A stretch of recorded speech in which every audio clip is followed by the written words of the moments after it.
Olha, eu gosto muito da malva. A malva eu considero uma erva de nanã maravilhosa.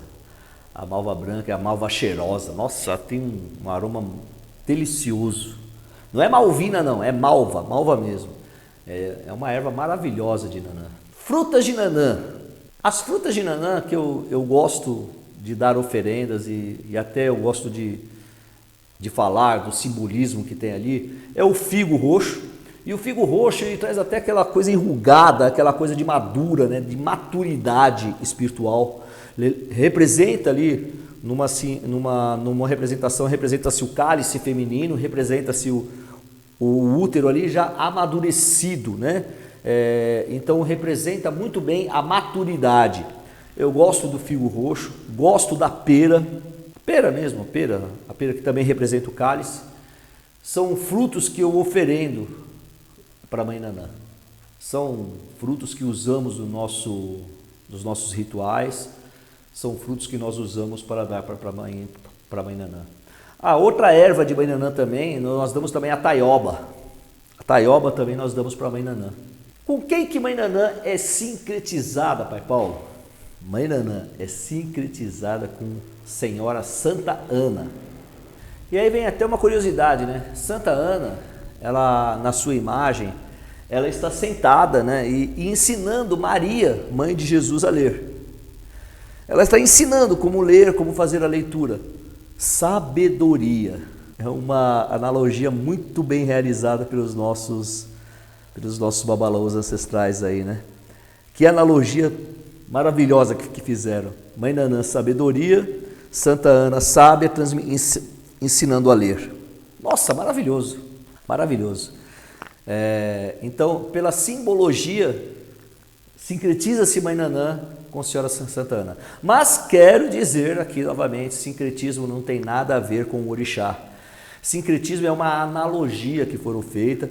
Na época, quando surgiu a Umbanda ali, em 1908, quando começaram a ter os terreiros de Umbanda, quando começaram as macumbas do Rio de Janeiro, quando começaram a ter os cultos onde se manifestavam espíritos ali, inclusive muitos cultos passaram a ter a denominação de Umbanda, porque a Umbanda, todo mundo dizia que era uma religião nova, que estava crescendo, etc. Mas são coisas históricas, né? Mas o que eu quero dizer com isso? O sincretismo facilitou a conversão de muitos outros membros de outras religiões para a Umbanda.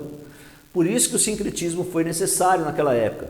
Eu, Paulo, não julgo necessário hoje o sincretismo, mas eu também não critico para quem é fácil ter, por exemplo, a imagem de Santa Ana e ter uma adoração pela imagem como Nanã Moroquê. Mas ela tem que entender que Santa Ana não é Nanã, Nanã é um orixá. Nós temos que ensinar isso, mas não devemos criticar, temos que ensinar. Eu até acredito que no futuro não vai haver mais o sincretismo, mas não podemos tirar o sincretismo da nossa história, porque o sincretismo surgiu justamente para facilitar a conversão religiosa. Foi um facilitador para a conversão religiosa. Então nós não podemos simplesmente dizer tira o sincretismo. Nós temos que explicar o que é, explicando. E agora, você acha necessário? Para mim é mais fácil assim, então siga a sua fé. O importante é a fé da pessoa. O importante é o que a pessoa é ao se conectar com os seus guias e com os seus orixás.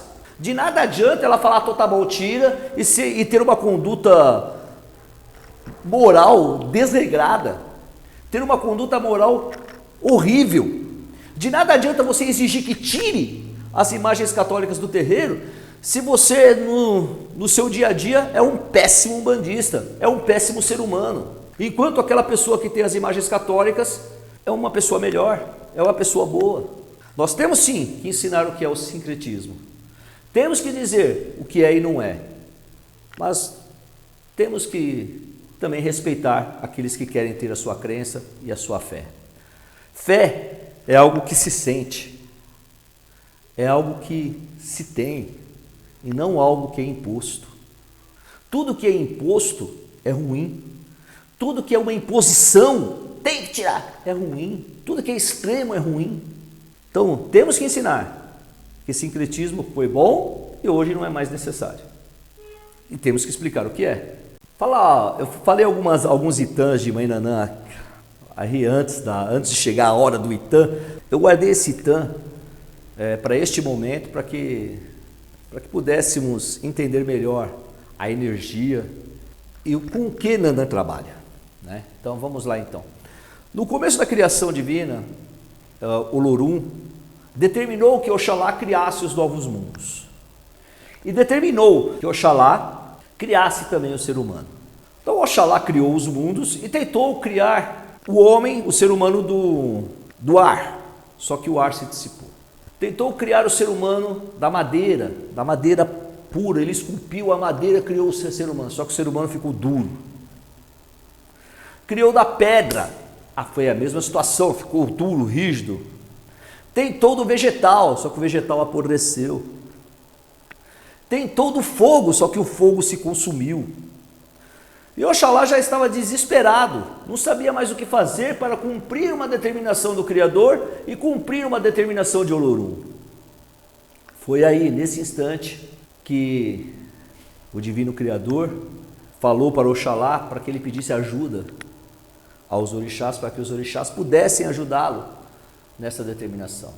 Foi aí que Oxalá pediu ajuda aos seus irmãos orixás e Nanã veio correndo em socorro a Oxalá. Oxalá, meu irmão, pegou seu ibiri e apontou para o fundo do lago. Recolha barro do fundo do meu lago. E aí Oxalá pegou o barro, agora molde o ser humano. Ele moldou o ser humano, ainda barro, né? Porque era barro, mistura água, terra, conseguiu modelar. E agora vai, Oxalá, dê o estalar da vida junto com o Mulu. O Mulu veio, deu o start da vida. E ali o ser humano começou a caminhar, feito do barro. Daí que veio o Itã, que o ser humano veio do barro. Só que Nanã determinou que quando tivesse o amadurecimento, que ele voltasse para o barro.